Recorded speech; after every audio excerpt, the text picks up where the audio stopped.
Greetings. Good life. I'm going to read more for you today from my Benevolent Magic blog. This was originally posted on Saturday, November 26th of 2005, and it's called Long Vision. Those of you who've been practicing the long touch work, I want you to try something a little different today, and that's that go to the place where you've been doing your long touch homework if you can, where it's been working the best for you. And I'd like you to, this time, think about somebody, a person this time.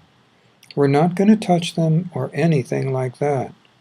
We're going to use some of the techniques you've already learned. It doesn't actually have to be a human being. It can be an animal or even an object. That's all right.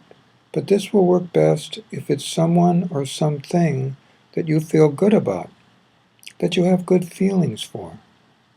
Can be love, or can be happiness, friendship or something.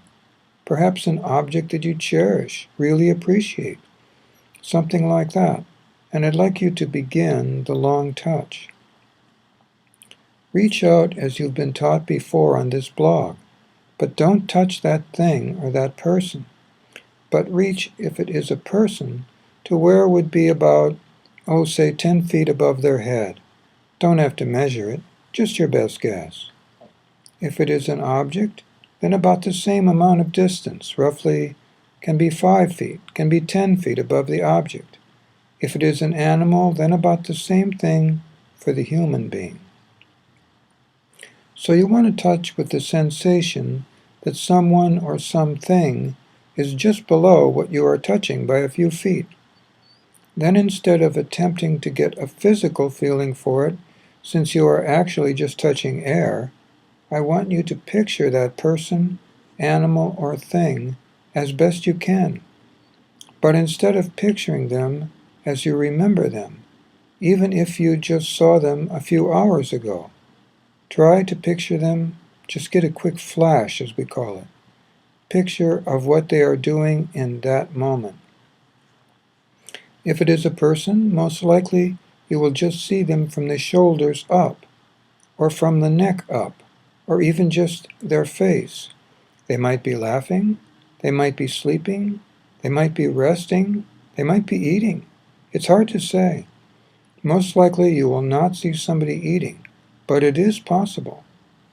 If it is an animal, they might be sitting, standing, sleeping, anything like that.